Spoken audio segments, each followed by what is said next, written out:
Antes que el fuego del cielo consumiera el altar en el monte Carmelo, antes que las nubes negras terminaran con la terrible sequía en Israel, existía un joven cuyo destino cambiaría el curso de una nación entera. En las fértiles llanuras de Abel Mehola, mientras el sol castigaba sin piedad los campos, un hombre araba con 12 yuntas de bueyes, demostrando su extraordinaria fortaleza y determinación. Era el reinado de Acab y su impía esposa Jezabel, cuando la idolatría había corrompido a Israel. El culto a Baal dominaba los corazones del pueblo escogido, y la maldad se extendía como plaga por toda la tierra. Fue entonces cuando Dios, en su infinita sabiduría, decidió preparar a un nuevo siervo que continuaría la obra del gran profeta Elías. Eliseo, hijo de Safat, un próspero agricultor, trabajaba incansablemente la tierra de su padre. Sus manos callosas revelaban una vida dedicada al trabajo honesto, sin imaginar que pronto serían instrumentos de milagros y prodigios divinos. Mientras dirigía con pericia los 12 pares de bueyes, vio acercarse a un hombre envuelto en un manto de pelo. Era Elías, el temido profeta de Dios, quien venía directamente desde el monte Horeb, con instrucciones divinas. El profeta se acercó silenciosamente al joven agricultor, y sin mediar palabra, arrojó su manto sobre los hombros de Eliseo. Un gesto simbólico que cambiaría su vida para siempre. El contacto del manto sobre sus hombros fue como un rayo que atravesó su ser, despertando en él una comprensión inmediata del llamado celestial. Eliseo miró a Elías alejarse y sintió cómo su corazón ardía por dentro. Sin dudarlo, corrió tras el profeta y exclamó: «Te ruego que me permitas ir a despedirme de mis padres con un beso, y luego te seguiré». Elías se volvió y con mirada penetrante respondió: «Vuelve, pues. ¿Qué te he hecho yo?». Aquellas palabras eran una prueba. ¿Sería Eliseo capaz de entender la magnitud del llamado? ¿Comprendería que no había vuelta atrás? La respuesta del joven demostró que había entendido perfectamente lo que Dios le pedía. Regresó a su campo, tomó el yugo de bueyes y los sacrificó. Con la madera del arado encendió fuego y cocinó la carne. Después de ofrecer un banquete de despedida a su gente, abandonó todo para seguir a Elías. Mientras las llamas consumían su pasado, Eliseo contemplaba cómo todo lo que había conocido se transformaba en cenizas. No era simplemente un cambio de ocupación, sino un sacrificio total de su anterior vida. Con ese acto simbólico, quemaba los puentes que lo unían a su existencia anterior. Ya no habría retorno posible a los días de labrar la tierra. «Este es el día en que Jehová ha cambiado mi destino», murmuró para sí mismo, mientras observaba las últimas brasas de su antiguo yugo. «Ya no sembraré en la tierra, sino en los corazones de Israel». Y así, con paso decidido, Eliseo siguió a Elías para convertirse en su siervo y aprendiz. Durante años observaría al gran profeta, aprendería sus caminos, escucharía sus enseñanzas y se prepararía para el momento en que debería tomar su lugar. La humildad con la que aceptó servir primero antes de liderar revelaría el corazón de un verdadero siervo de Dios. Lo que Israel no sabía es que aquel simple agricultor se convertiría en uno de los más grandes profetas de todos los tiempos, realizando el doble de milagros que su maestro Elías, impactando a reyes y naciones, y revelando el poder y la gloria de Dios en tiempos de oscuridad. El viento aullaba con furia sobre las colinas de Gilgal, mientras Elías, el anciano profeta, miraba hacia el horizonte con ojos que reflejaban el conocimiento de lo inevitable. Jehová le había revelado que su tiempo en la tierra estaba por terminar, que sería arrebatado al cielo sin probar la muerte. A su lado caminaba Eliseo, fiel compañero durante años de ministerio compartido. Era el ocaso del reinado de Ococías en Israel, y la maldad seguía aferrada al trono como hiedra venenosa. El culto a Baal, aunque golpeado por las acciones de Elías en el monte Carmelo, persistía en los corazones de muchos israelitas. Dios necesitaba un nuevo campeón, alguien que continuara la obra de reforma y redención. Elías sabía que había llegado el momento de probar la determinación de su discípulo. Mirando a Eliseo con ojos que ardían como brasas, le dijo: «Te ruego que te quedes aquí. porque Jehová me ha enviado a Betel. Pero Eliseo, con una resolución inquebrantable en su mirada, respondió: Vive Jehová, y vive tu alma, que no te dejaré. Y así descendieron juntos a Betel, donde los hijos de los profetas se acercaron a Eliseo para preguntarle: ¿Sabes que Jehová quitará hoy a tu señor de sobre ti? Con voz cargada de emoción contenida, Eliseo respondió: Sí, yo lo sé, callad. Nuevamente Elías intentó despedir a su discípulo. Te ruego que te quedes aquí, porque Jehová me ha enviado a Jericó. Y nuevamente Eliseo se negó con palabras firmes. Vive Jehová, y vive tu alma, que no te dejaré. La escena se repitió una vez más cuando llegaron al Jordán. Elías tomó su manto, lo enrolló y golpeó las aguas, que se abrieron permitiéndoles cruzar en seco. 50 hijos de los profetas observaban desde lejos, testigos del poder divino que se manifestaba a través del anciano profeta. Habiendo cruzado el río, Elías finalmente habló con claridad: Pide lo que quieras que haga por ti, antes que yo sea quitado de ti. Sin dudarlo un segundo, como quien ha meditado largamente su respuesta, Eliseo declaró: Te ruego que una doble porción de tu espíritu sea sobre mí. Elías, sorprendido por la audacia de la petición, respondió: Cosa difícil has pedido. Si me vieres cuando fuere quitado de ti, te será concedido. Mas si no, no. Mientras caminaban y hablaban, repentinamente apareció un carro de fuego con caballos de fuego que separó a ambos, y Elías subió al cielo en un torbellino ante los ojos atónitos de Eliseo. El cielo mismo parecía abrirse mientras el profeta anciano era arrebatado en gloria. Eliseo, sobrecogido por la visión sobrenatural, clamó con voz desgarradora: Padre mío, carro de Israel y su gente de a caballo. Y cuando ya no pudo verlo más, rasgó sus vestiduras en dos partes, señal de profundo duelo. Pero no había tiempo para lamentaciones prolongadas. Recogió el manto de Elías que había caído mientras era arrebatado, símbolo tangible de la transferencia de autoridad profética. Regresando al Jordán, Eliseo enfrentaba su primera prueba. Con el manto en sus manos, golpeó las aguas y exclamó: ¿Dónde está Jehová, el Dios de Elías? Las aguas respondieron al poder divino, dividiéndose a un lado y al otro, permitiéndole cruzar en seco. Los hijos de los profetas que observaban desde Jericó comprendieron inmediatamente: el espíritu de Elías reposó sobre Eliseo. Y se inclinaron a tierra ante él, reconociendo la autoridad que ahora le había sido conferida.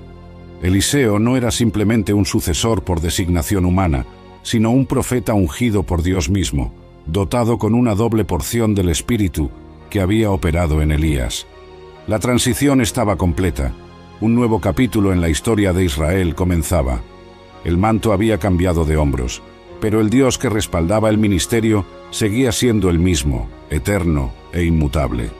Jehová había preparado a Eliseo para tiempos extraordinarios, y ahora lo enviaba con poder duplicado para enfrentar los desafíos que se avecinaban.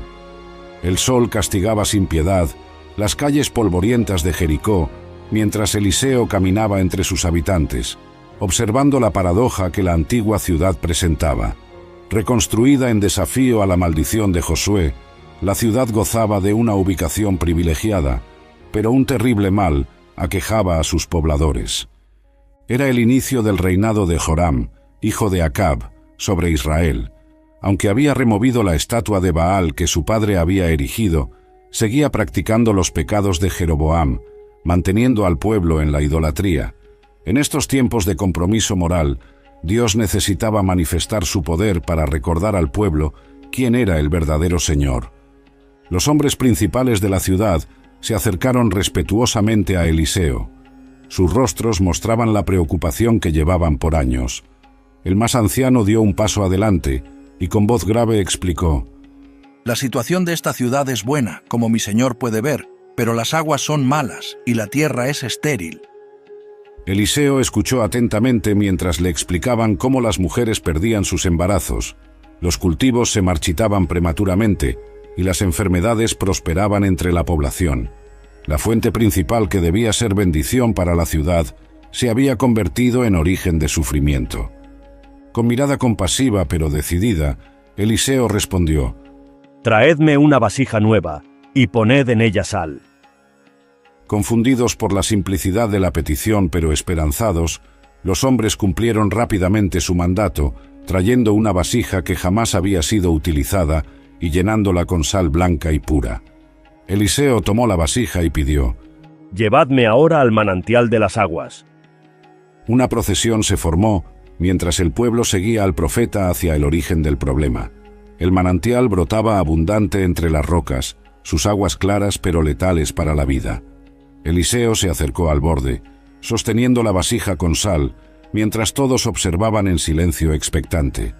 Con un movimiento decidido, el profeta arrojó la sal al manantial y proclamó con voz potente: Así ha dicho Jehová, yo sané estas aguas, y no habrá más en ellas muerte ni esterilidad. El agua pareció brillar por un instante cuando la sal hizo contacto con ella. Un murmullo recorrió la multitud, mientras observaban asombrados cómo el profeta realizaba un acto tan sencillo, pero cargado de poder divino. No hubo truenos ni relámpagos, solo la palabra profética respaldada por la autoridad de Jehová. Uno de los jóvenes presentes, impulsado por la curiosidad, se acercó al agua, tomó un poco con sus manos y la probó cautelosamente. Su rostro se transformó en una expresión de asombro y alegría. Es dulce, el agua es dulce. Pronto todos comenzaron a probar el agua, confirmando el milagro. Las aguas que habían sido causa de muerte ahora traerían vida. El poder sanador de Dios había transformado no solo el agua, sino el futuro entero de la ciudad. Y fueron sanas las aguas hasta hoy, murmuró un anciano, recordando las escrituras que relataban historias similares desde los tiempos de Moisés. Jehová ha tenido misericordia de nosotros. Eliseo observaba la alegría que se extendía entre la población. Este primer milagro público después de recibir el manto de Elías no era una demostración de poder para glorificación propia, sino un acto de compasión hacia un pueblo sufriente, y también una señal inequívoca de que Dios seguía obrando en medio de su pueblo, a pesar de la idolatría reinante. La sal purifica y preserva, explicó Eliseo a los líderes que lo rodeaban. Así como esta sal ha sanado las aguas, Dios desea sanar a Israel de la corrupción que lo ha infectado. Las noticias del milagro se extendieron rápidamente por toda la región. Para muchos, fue una confirmación de que el espíritu de Elías verdaderamente reposaba sobre Eliseo. Para otros, era una oportunidad de reflexionar sobre el Dios que tenía poder para transformar lo amargo en dulce, la muerte en vida. Mientras la ciudad celebraba, Eliseo se preparaba para continuar su camino. El milagro de las aguas era solo el comienzo de su ministerio. Muchos desafíos aún lo esperaban, pero había demostrado que, tal como las aguas de Jericó, Dios podía transformar lo que parecía irremediablemente dañado en fuente de bendición. El llanto desgarrador de una mujer rompía el silencio del amanecer mientras Eliseo caminaba por las calles estrechas de Samaria. Con el rostro marcado por el sufrimiento y la ropa gastada que delataba su pobreza, una viuda se postró ante el profeta con desesperación. Era una época de hambre y opresión en Israel. El rey Joram había establecido alianzas políticas con naciones paganas, mientras que la justicia social, tan enfatizada por la ley de Moisés, era constantemente ignorada. Los pobres sufrían, especialmente las viudas y los huérfanos. La mujer, entre sollozos, explicó su terrible situación. Tu siervo mi marido ha muerto, y tú sabes que tu siervo era temeroso de Jehová.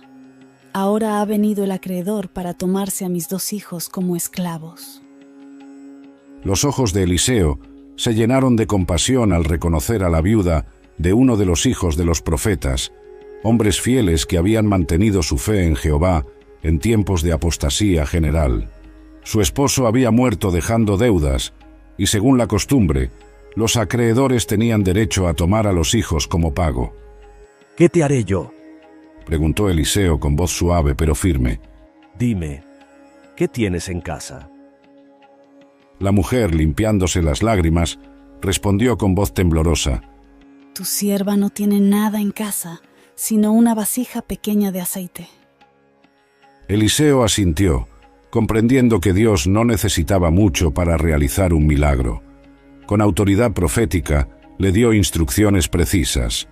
Ve y pide para ti vasijas prestadas de todos tus vecinos, vasijas vacías, no pocas.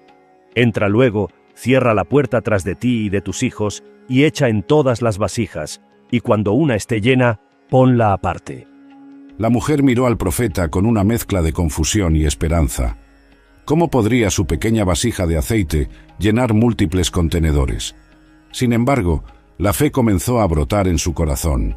Si el hombre de Dios lo decía, debía obedecer. «Haré como dices», mi señor respondió inclinando la cabeza en señal de respeto. Y así, aquella misma tarde, la viuda llamó a las puertas de sus vecinos, pidiendo prestadas todas las vasijas que pudieran compartir. Algunos la miraron con extrañeza, otros con compasión, pero poco a poco su casa se fue llenando de cántaros, jarras y recipientes de todos los tamaños y formas.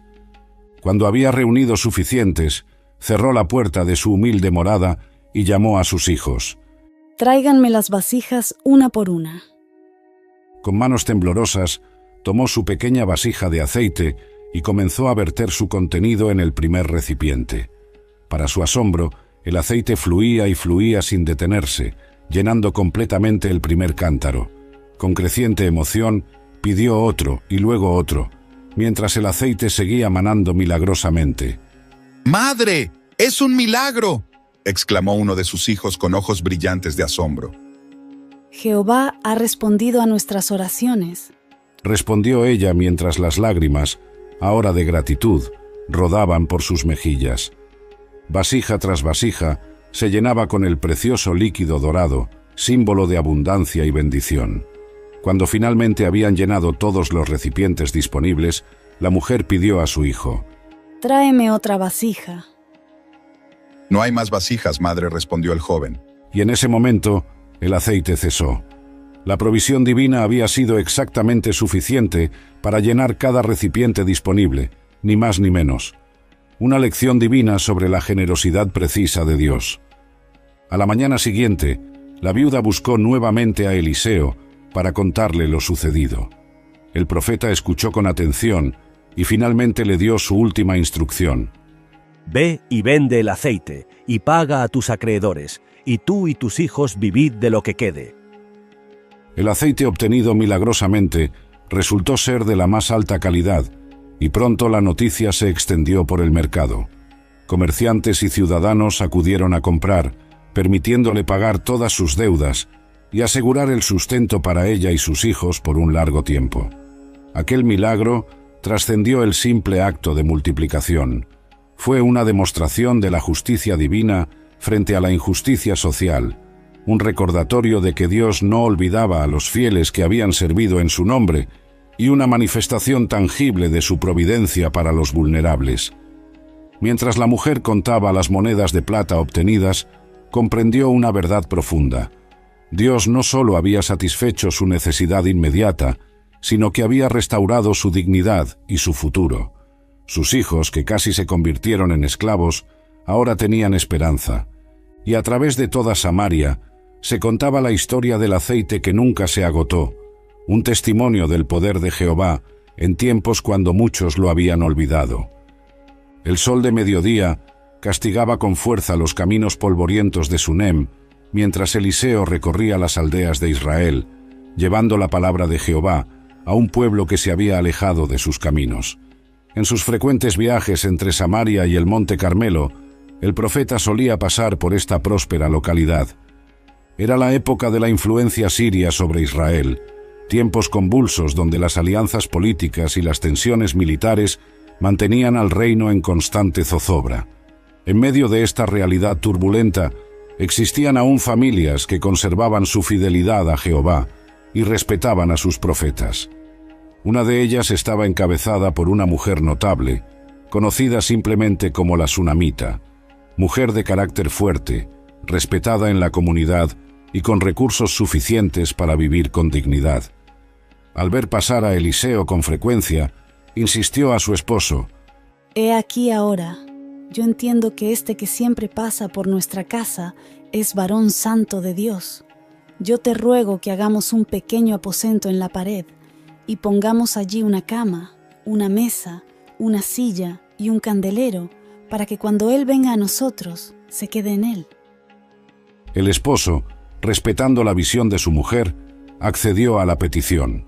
Pronto construyeron un cuarto sencillo pero confortable en la azotea de su casa, creando así un refugio para el cansado profeta en sus travesías. Cuando Eliseo llegó nuevamente a Sunem y descubrió el espacio preparado especialmente para él, su corazón se conmovió por tal muestra de hospitalidad desinteresada. Llamando a Giesi, su siervo, le pidió: «Llama a esta sunamita». Cuando ella se presentó respetuosamente ante él, Eliseo expresó: «He aquí tú has estado solícita por nosotros con todo este esmero. ¿Qué quieres que haga por ti? ¿Necesitas que hable por ti al rey o al general del ejército?» La mujer con notable dignidad respondió: «Yo habito en medio de mi pueblo».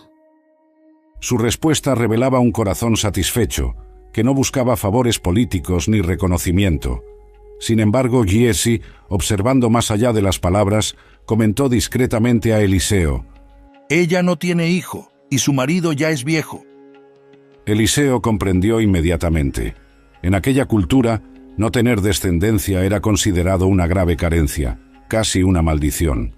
Llamando nuevamente a la mujer, le anunció con voz solemne: «El año que viene, por este tiempo, abrazarás un hijo». La sunamita, temiendo albergar una esperanza que podría transformarse en dolorosa desilusión, respondió con emotiva súplica: «No, Señor mío, varón de Dios, no hagas burla de tu sierva». Pero la palabra profética se cumplió exactamente como Eliseo había dicho. Al año siguiente, la sunamita sostenía en sus brazos al hijo que nunca creyó tener, un regalo divino a través de la palabra del profeta. Los años pasaron y el niño creció saludable y fuerte, llenando de alegría el hogar que antes carecía del sonido de risas infantiles. Sin embargo, la felicidad se vio súbitamente interrumpida una mañana durante la cosecha. El pequeño, que había salido a los campos para ver a su padre, comenzó a gritar repentinamente: «¡Ay, cabeza mía, cabeza mía!». El padre, preocupado pero sin sospechar la gravedad de la situación, pidió a un criado: «Llévalo a su madre». La sunamita recibió a su hijo en brazos, intentando consolarlo mientras el dolor parecía intensificarse. Lo sostuvo sobre sus rodillas hasta el mediodía, momento en que el niño, tras un último suspiro, falleció. El mundo se derrumbó para aquella madre que había esperado tanto tiempo para conocer la bendición de la maternidad. Con sorprendente fortaleza y determinación, subió al aposento de Eliseo, colocó el cuerpo de su hijo sobre la cama del profeta y cerró la puerta. Sin revelar a nadie lo sucedido, ni siquiera a su esposo, pidió un criado y una asna para ir urgentemente al monte Carmelo, donde sabía que encontraría a Eliseo. Cuando su esposo, confundido, le preguntó: «¿Para qué vas a verle hoy? No es luna nueva ni día de reposo». Ella respondió simplemente: «Paz». Pero en su corazón ardía una determinación inquebrantable. El mismo Dios que le había concedido un hijo inesperado podría también devolverle la vida. Su fe trascendía el dolor, elevándose hacia una esperanza que desafiaba toda lógica humana. Al divisarla desde lejos, Eliseo envió a Giesi con instrucciones: «Corre ahora a recibirla y dile: ¿te va bien a ti? ¿Le va bien a tu marido? ¿Le va bien al niño?». A lo que ella, reservando su verdadera aflicción para el profeta mismo, respondió: «Paz». Era solo el comienzo de uno de los milagros más impactantes en la vida de Eliseo, una prueba definitiva del poder divino sobre la muerte misma. El viento gemía entre las rocas del monte Carmelo, mientras la sunamita se acercaba presurosa hacia Eliseo.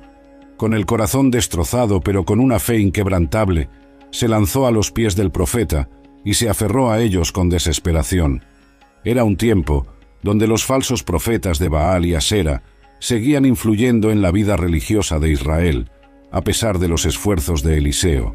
La verdadera fe en Jehová necesitaba manifestaciones poderosas que demostraran su supremacía sobre los ídolos mudos, y las supersticiones paganas. Giezi se acercó para apartarla, pero Eliseo lo detuvo. Déjala, porque su alma está en amargura, y Jehová me ha encubierto el motivo, y no me lo ha revelado. Entre lágrimas, la mujer finalmente expresó su dolor con palabras que resonaron como un reproche. ¿Pedí yo hijo a mi señor? ¿No dije yo que no me engañaras? Eliseo comprendió inmediatamente. El hijo que había sido concedido milagrosamente había fallecido. Sin perder tiempo, ordenó a Giezi: Ciñe tus lomos, toma mi báculo en tu mano y ve. Si encontrares a alguno, no lo saludes, y si alguno te saludare, no le respondas.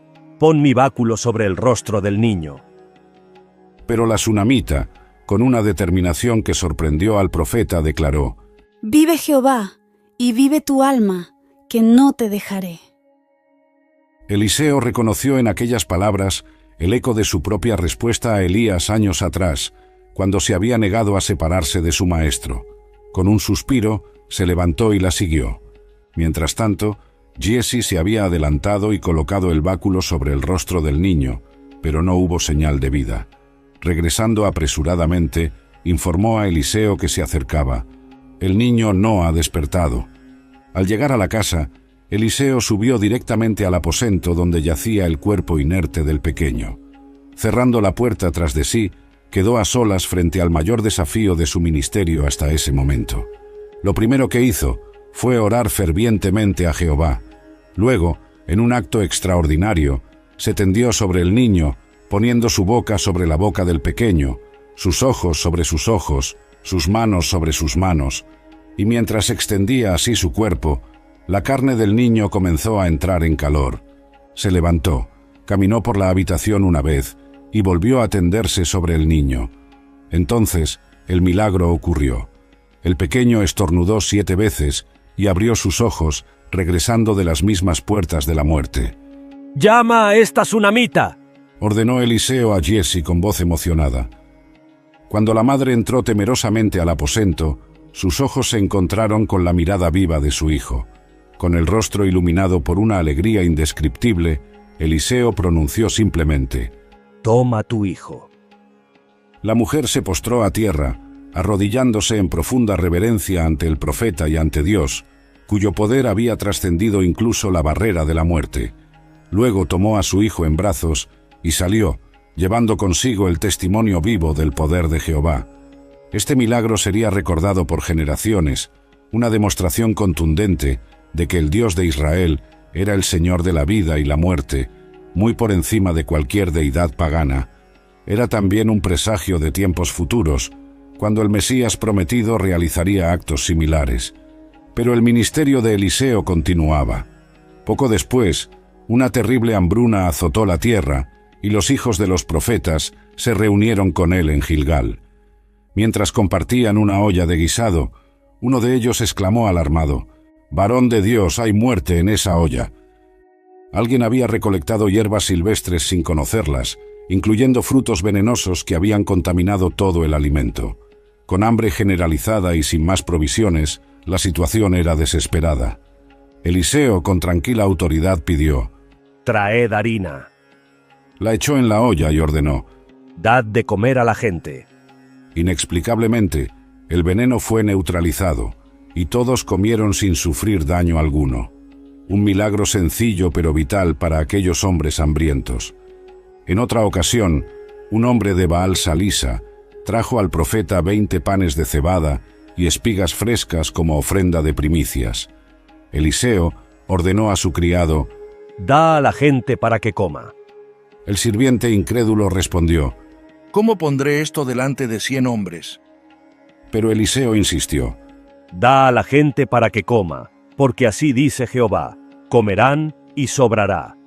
Y efectivamente, los 20 panes multiplicados por el poder divino alimentaron a 100 hombres, y aún sobró comida, cumpliendo exactamente la palabra de Jehová. Estos milagros, desde la resurrección de un niño hasta la multiplicación de alimentos, consolidaron la autoridad de Eliseo como verdadero profeta en tiempos donde la verdad divina era constantemente cuestionada. Cada acto sobrenatural era un testimonio contundente, Jehová seguía siendo el Dios verdadero de Israel. Las trompetas resonaban en las callejas angostas de Damasco, mientras un imponente cortejo militar se preparaba para partir hacia territorio israelita. Al frente de la comitiva, montado en un magnífico corcel, Naamán, general del ejército de Siria, disimulaba bajo su brillante armadura una aflicción que lo consumía día tras día. Era un tiempo de conflictos intermitentes entre Siria e Israel. Los arameos habían realizado incursiones en territorio israelita, llevándose cautivos y botines de guerra. Entre estos cautivos se encontraba una joven hebrea que servía en la casa de Naamán y que sería instrumento divino para un encuentro extraordinario. Naamán era un guerrero respetado, valiente en batalla y favorito del rey de Siria. Jehová mismo había dado victorias a Siria por medio de él, utilizándolo como instrumento de disciplina para su pueblo rebelde. Pero este poderoso hombre sufría de lepra, enfermedad temida que lentamente devoraba su piel y su esperanza. La pequeña sierva hebrea, observando el sufrimiento de su amo, comentó un día a su señora: «Si rogase mi señor al profeta que está en Samaria, él lo sanaría de su lepra». Estas palabras, pronunciadas con la sencilla fe de una niña, llegaron a oídos de Naamán, encendiendo en su corazón una chispa de esperanza. Desesperado por encontrar cura, informó al rey de Siria, quien inmediatamente redactó una carta para el rey de Israel y envió a Naamán con regalos suntuosos: 10 talentos de plata, 6.000 piezas de oro y 10 mudas de vestidos. Al leer la carta que decía: «Te envío a mi siervo Naamán, para que lo sanes de su lepra», el rey de Israel rasgó sus vestiduras en señal de angustia y exclamó: «¿Soy yo Dios, que mate y dé vida, para que éste envíe a mí a que sane a un hombre de su lepra? Considerad ahora, y ved cómo busca ocasión contra mí». Cuando Eliseo tuvo noticia de esto, envió un mensaje al rey: ¿Por qué has rasgado tus vestidos? Venga ahora a mí, y sabrá que hay profeta en Israel. Naamán, con todo su séquito, sus carros y caballos, llegó a la puerta de la casa de Eliseo. Esperaba un recibimiento acorde a su rango, quizás un elaborado ritual de sanación ejecutado por el famoso profeta. Sin embargo, Eliseo ni siquiera salió a recibirlo.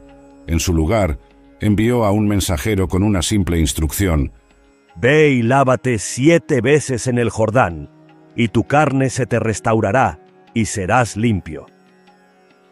El orgullo del general se inflamó ante lo que consideró un desaire imperdonable. He aquí, yo decía para mí, saldrá él luego, y estando en pie invocará el nombre de Jehová su Dios, y alzará su mano y tocará el lugar, y sanará la lepra. ¿No son mejores Abana y Farfar, ríos de Damasco, que todas las aguas de Israel? ¿No podría yo lavarme en ellos y ser limpio? Y así, enfurecido, dio media vuelta para regresar a su tierra.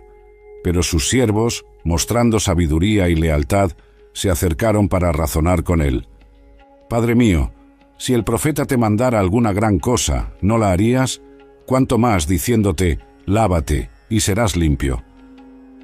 Estas palabras penetraron la coraza de orgullo del guerrero. Con humildad renovada, Naamán descendió al río Jordán y se sumergió 7 veces, siguiendo exactamente las instrucciones del profeta. Al 7º chapuzón, su carne se restauró como la de un niño pequeño. La lepra había desaparecido por completo. Con el corazón rebosante de gratitud, Naamán regresó con todo su séquito a la casa de Eliseo. Esta vez, el profeta salió a recibirlo. Con voz emocionada, el general declaró: «He aquí, ahora conozco que no hay Dios en toda la tierra, sino en Israel. Te ruego que recibas algún presente de tu siervo».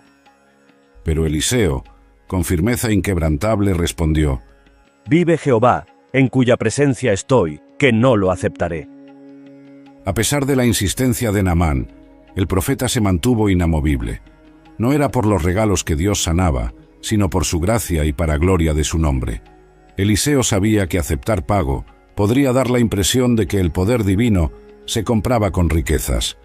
Naamán, transformado no solo físicamente sino también espiritualmente, hizo una petición final: «Te ruego, pues, ¿no se dará a tu siervo tierra de esta, la carga de un par de mulas? Porque de aquí en adelante no sacrificará tu siervo holocausto, ni ofrecerá sacrificio a otros dioses, sino a Jehová. Eliseo le concedió partir en paz, bendiciendo su nuevo compromiso con el Dios verdadero. Así, aquel poderoso general extranjero regresaba a su tierra no solo sanado de la lepra, sino convertido en adorador del Dios de Israel.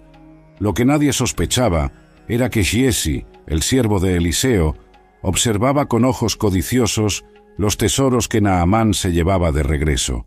La avaricia germinaría en su corazón, llevándolo a traicionar los principios de su maestro y a sufrir consecuencias devastadoras por su engaño.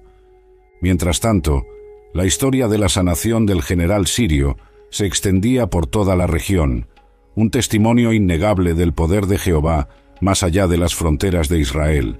Un extranjero había encontrado sanidad física y espiritual, mientras que muchos israelitas seguían ciegos en su idolatría. El río Jordán fluía sereno, sus aguas verdosas reflejando los últimos rayos del sol poniente, mientras un grupo de los hijos de los profetas trabajaba afanosamente en su orilla. Cortaban árboles para construir un nuevo lugar de habitación, pues su comunidad había crecido bajo la tutela de Eliseo. Era una época donde las escuelas de los profetas florecían nuevamente. A pesar de la persistente idolatría en Israel, estos grupos de hombres dedicados preservaban la verdadera adoración a Jehová y estudiaban diligentemente la ley. Eliseo había revitalizado estas comunidades, fortaleciendo la resistencia espiritual frente a la corrupción religiosa. Uno de los jóvenes profetas, mientras derribaba un árbol junto al río, sufrió un accidente. La cabeza del hacha que estaba utilizando se desprendió del mango y cayó directamente al agua. Desesperado, clamó a Eliseo: «Ah, señor mío, era prestada». En aquellos tiempos de escasez, una herramienta de hierro era extremadamente valiosa, y perder una prestada significaba una deuda imposible de pagar para un humilde aprendiz de profeta. Eliseo, comprendiendo la angustia del joven, preguntó: ¿Dónde cayó? Cuando le señalaron el lugar, Eliseo cortó un palo, lo arrojó allí, y ocurrió algo extraordinario. El hierro del hacha flotó sobre la superficie del agua, desafiando todas las leyes naturales. «Tómalo», dijo simplemente Eliseo. El joven, maravillado, extendió su mano y recuperó la herramienta. Un milagro aparentemente pequeño, pero que demostraba cómo el poder de Dios se manifestaba incluso en las necesidades cotidianas de sus siervos fieles. Mientras tanto, la tensión entre Israel y Siria aumentaba. El rey de Siria, frustrado por sus fracasos militares contra Israel, convocó a sus oficiales y les acusó: ¿No me declararéis vosotros quién de los nuestros es del rey de Israel? Uno de sus siervos respondió: No, rey señor mío, sino que el profeta Eliseo está en Israel, el cual declara al rey de Israel las palabras que tú hablas en tu cámara más secreta. Efectivamente, Dios revelaba a Eliseo los planes de guerra sirios, permitiéndole advertir al rey de Israel sobre cada emboscada planeada. Furioso al descubrir la fuente de sus fracasos, el rey de Siria ordenó: «Id, y mirad dónde está, para que yo envíe a prenderlo». Al recibir informes de que Eliseo se encontraba en Dotán, envió allí un poderoso ejército con caballos y carros que rodeó la ciudad durante la noche. Al amanecer, el criado de Eliseo salió y vio con horror el cerco militar. Aterrorizado, exclamó: «Ah, señor mío, ¿qué haremos?». Eliseo, con tranquila confianza, respondió: «No temas, porque más son los que están con nosotros que los que están con ellos». Luego, elevando una oración, pidió: «Te ruego, oh Jehová, que abras sus ojos para que vea». Jehová abrió los ojos del joven, y entonces contempló una visión asombrosa. El monte alrededor de Eliseo estaba lleno de caballos y carros de fuego, un ejército celestial invisible a los ojos humanos, pero más poderoso que cualquier fuerza terrenal. Cuando los sirios descendieron hacia él, Eliseo oró a Jehová: «Te ruego que hieras con ceguera a esta gente». Inmediatamente, los soldados enemigos fueron afectados por una extraña confusión visual. Eliseo se acercó a ellos y les dijo: No es este el camino, ni es esta la ciudad. Seguidme, y yo os guiaré al hombre que buscáis. Sin reconocer al profeta, le siguieron dócilmente hasta Samaria, capital del reino de Israel, adentrándose directamente en territorio enemigo. Una vez dentro de la ciudad, Eliseo pidió a Jehová que abriera los ojos de los sirios. Cuando recuperaron la visión, descubrieron con horror que estaban rodeados por las fuerzas israelitas. El rey de Israel, al verlos a su merced, preguntó ansiosamente a Eliseo: «¿Los mataré, padre mío?». La respuesta del profeta reveló el carácter compasivo de su ministerio. No los mates. ¿Matarías tú a los que tomaste cautivos con tu espada y con tu arco? Pon delante de ellos pan y agua, para que coman y beban, y vuelvan a sus señores. Siguiendo este consejo sorprendente, el rey de Israel preparó un gran banquete para sus enemigos capturados. Después de comer y beber, los envió de regreso a su señor. Esta demostración de misericordia tuvo un efecto profundo. Las bandas armadas de Siria dejaron de invadir la tierra de Israel por un tiempo. El Dios que hace flotar el hierro es el mismo que nos rodea con ejércitos invisibles, enseñaba Eliseo a sus discípulos. Su poder se manifiesta tanto en lo pequeño como en lo grande, y su protección está sobre quienes le sirven. Estos dos episodios extraordinarios dejaron lecciones profundas. Nada escapa al poder de Dios, desde un hacha perdida hasta ejércitos enteros, y a veces la mayor demostración de poder divino no está en la destrucción de los enemigos, sino en la misericordia que puede transformar corazones. Un silencio ominoso se extendía por las calles vacías de Samaria mientras el hambre devoraba las entrañas de la ciudad sitiada. Ben-Hadad, rey de Siria, había reunido todo su ejército y puesto cerco a la capital de Israel, cortando cualquier suministro de alimentos. Era el reinado de Joram, hijo de Acab, tiempo en que Israel seguía en su apostasía religiosa a pesar de los múltiples llamados al arrepentimiento. Los ídolos permanecían, y la adoración a Jehová se mezclaba con prácticas paganas, provocando el juicio divino a través de naciones enemigas. La situación dentro de Samaria se había vuelto desesperada. El hambre alcanzaba niveles inimaginables, hasta el punto que una cabeza de asno se vendía por 80 siclos de plata y la cuarta parte de un cab de estiércol de palomas por 5 siclos. La gente deambulaba por las calles con rostros cadavéricos, buscando cualquier cosa comestible. Un día, mientras el rey Joram recorría los muros de la ciudad supervisando las defensas, una mujer gritó desde abajo: «¡Socorro, rey señor mío!». El rey, irritado por su propia impotencia, respondió: «Si no te salva Jehová, ¿de dónde te puedo salvar yo? ¿Del granero o del lagar?». Sin embargo, preguntó: «¿Qué tienes?». La mujer entonces relató una historia horripilante. Esta mujer me dijo: «Da acá tu hijo, y comámoslo hoy, y mañana comeremos el mío». Cocimos pues a mi hijo, y lo comimos. El día siguiente yo le dije: «Da acá tu hijo, y comámoslo». Mas ella ha escondido a su hijo.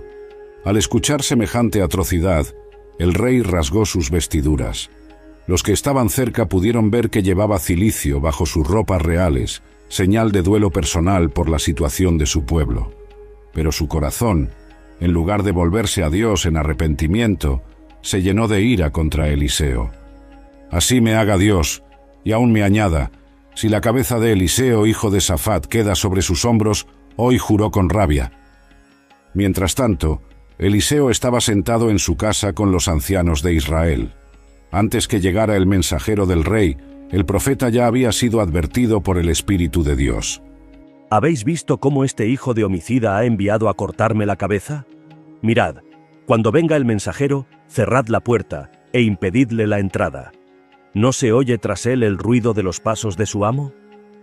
Efectivamente, tras el mensajero venía el mismo rey, quien al llegar exclamó con desesperación: «Este mal viene de Jehová. ¿Qué más esperaré de Jehová?». Eliseo, en lugar de defenderse, pronunció una profecía sorprendente. «Oíd palabra de Jehová. Así dice Jehová: mañana a estas horas el seah de flor de harina se venderá por 1 siclo, y 2 seas de cebada por 1 siclo, a la puerta de Samaria». El capitán en cuyo brazo el rey se apoyaba respondió con escepticismo: «Si Jehová hiciese ahora ventanas en el cielo, ¿sería esto así?». Eliseo, con mirada severa, le replicó: «He aquí tú lo verás con tus ojos, mas no comerás de ello». Aquella misma noche, fuera de las murallas de la ciudad, ocurrió algo extraordinario. 4 hombres leprosos que sobrevivían en la puerta de la ciudad razonaron entre sí: «¿Para qué nos estamos aquí hasta morir? Si entramos en la ciudad, por el hambre moriremos, y si nos quedamos aquí, también moriremos. Vamos pues ahora, y pasémonos al ejército de los sirios. Si nos dieren la vida, viviremos, y si nos dieren la muerte, moriremos». Al anochecer se levantaron para ir al campamento sirio. Para su asombro, al llegar encontraron que no había nadie. Jehová había hecho que los sirios oyeran estruendo de carros, ruido de caballos y estruendo de un gran ejército, haciéndoles creer que el rey de Israel había contratado a los reyes de los heteos y de los egipcios para atacarlos. En su pánico, los sirios habían huido abandonando todo: tiendas, caballos, asnos y provisiones. Los leprosos entraron en una tienda, comieron, bebieron y tomaron plata, oro y vestidos. Después de ocultar su botín, reflexionaron: «No estamos haciendo bien. Hoy es día de buenas nuevas, y nosotros callamos». Regresaron apresuradamente a la ciudad y contaron lo sucedido a los porteros, quienes llevaron las noticias al palacio real. El rey, sospechando una trampa, envió exploradores que confirmaron la huida de los sirios y el camino lleno de ropas y enseres que habían arrojado en su precipitación. El pueblo hambriento salió entonces y saqueó el campamento sirio. La profecía de Eliseo se cumplió exactamente. 1 seah de flor de harina se vendió por 1 siclo, y 2 seahs de cebada por 1 siclo. Y aquel capitán escéptico, a quien el rey había puesto a cargo de la puerta, fue atropellado por el pueblo en su desesperación por obtener alimentos, y murió sin probar la repentina abundancia, tal como Eliseo había predicho. Este dramático episodio demostró nuevamente que la palabra de Jehová pronunciada por su profeta era infalible. En cuestión de horas, la situación había pasado de la más terrible hambruna a la abundancia, del desespero a la esperanza. Dios había intervenido sobrenaturalmente, no mediante ejércitos o batallas convencionales, sino haciendo oír un ruido celestial que desató el terror entre los sirios. Para el pueblo de Israel era otra oportunidad de reconocer la mano de Dios y volverse a Él, abandonando sus ídolos mudos que no podían salvarlos del hambre ni de sus enemigos. Sin embargo, como tantas veces en su historia, la lección sería olvidada demasiado pronto.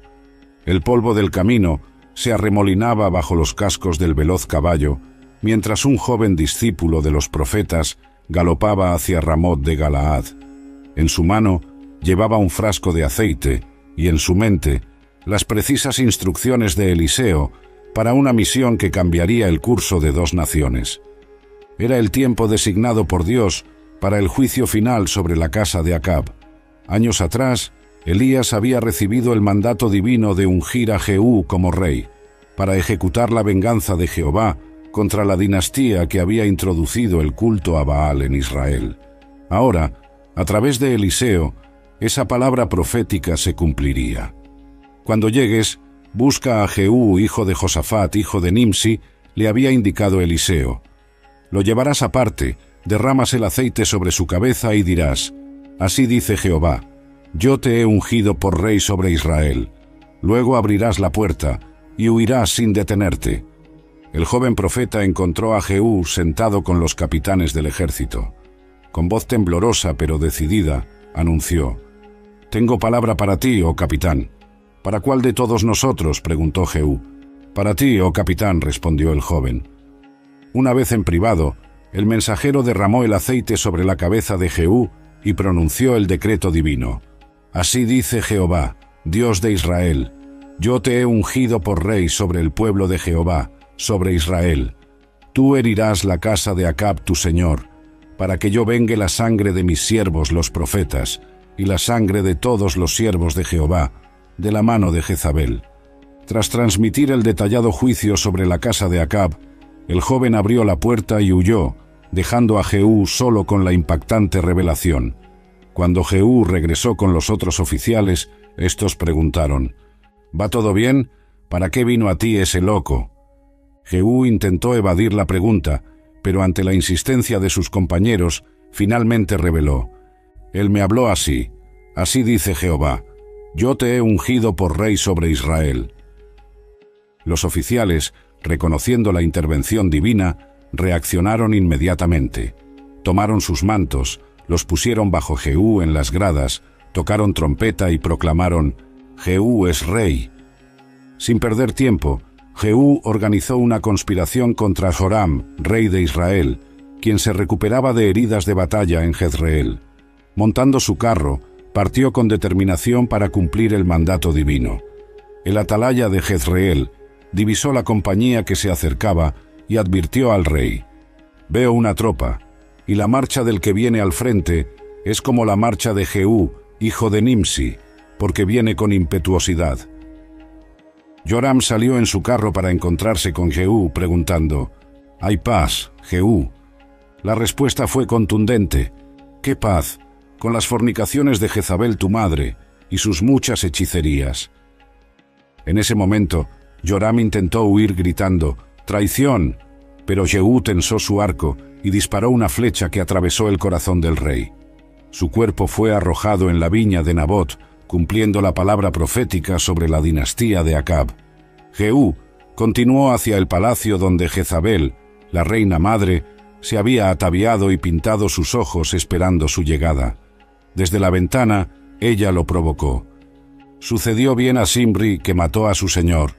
Jehú ordenó a los eunucos que la arrojaran por la ventana. Su sangre salpicó el muro y los caballos la pisotearon.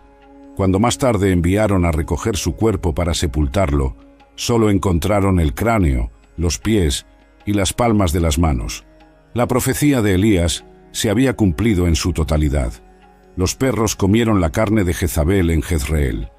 Mientras estos dramáticos eventos se desarrollaban, Eliseo continuaba su ministerio, formando nuevos profetas y manteniendo viva la verdadera adoración en tiempos tumultuosos.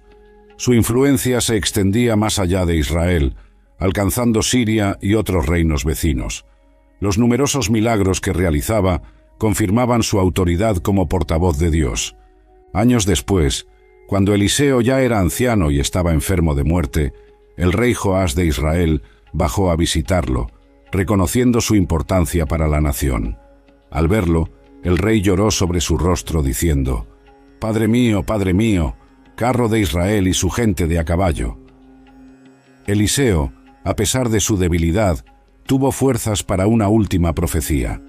Pidió al rey que tomara un arco y flechas, y colocando sus propias manos sobre las del monarca, le hizo disparar una flecha por la ventana hacia el oriente, declarando: «Flecha de salvación de Jehová, y flecha de salvación contra Siria, porque herirás a los sirios en Afec hasta consumirlos». Luego ordenó al rey que golpeara el suelo con las flechas. Joás lo hizo 3 veces y se detuvo. Eliseo, molesto, exclamó: «Deberías haber golpeado 5 o 6 veces. Entonces habrías derrotado a Siria por completo, pero ahora la derrotarás solo 3 veces». Poco después, Eliseo murió y fue sepultado. Pero incluso en la muerte, el poder de Dios seguiría manifestándose a través de él de forma extraordinaria. Durante una incursión de bandas moabitas, unos hombres que estaban sepultando a un muerto, al ver a los enemigos acercarse, arrojaron apresuradamente el cadáver en el sepulcro de Eliseo. Cuando el cuerpo tocó los huesos del profeta, ocurrió algo asombroso. El hombre revivió y se puso en pie. El último milagro de Eliseo, realizado después de su muerte, testificaba que el poder de Dios trasciende incluso la barrera final de la existencia humana. El legado de Eliseo perduró durante generaciones. Sus milagros, profecías y enseñanzas fueron transmitidos oralmente y luego recogidos en las Escrituras. Durante 60 años de ministerio, había sido el instrumento de Dios para mantener la fe verdadera en tiempos de apostasía generalizada. Eliseo no solo continuó la obra de Elías, sino que la multiplicó, enseñaban los sabios a las futuras generaciones. recibió una doble porción del espíritu de su maestro y realizó el doble de milagros, demostrando que Jehová es el único Dios verdadero. El profeta, que comenzó como un simple agricultor, arando con 12 yuntas de bueyes, había impactado a reyes, naciones y pueblos enteros. Sus milagros abarcaron desde la multiplicación del aceite para una viuda hasta la resurrección de muertos, desde la curación de un general extranjero hasta la predicción de cambios políticos que alterarían el mapa de la región. Pero más allá de los prodigios sobrenaturales, el verdadero impacto de Eliseo residía en su inquebrantable fidelidad a Jehová y en su determinación de mantener viva la verdadera fe en un entorno hostil. Como un faro en tiempos de oscuridad espiritual, iluminó el camino para que otros pudieran encontrar al Dios verdadero. Y mientras las naciones de Israel y Judá continuaban su complicada historia, el recuerdo del hombre que hizo flotar el hierro sanó a un leproso extranjero y multiplicó alimentos para los hambrientos, seguiría inspirando a generaciones de creyentes, un testimonio eterno del poder y la misericordia del Dios que él sirvió con tanta fidelidad hasta su último aliento.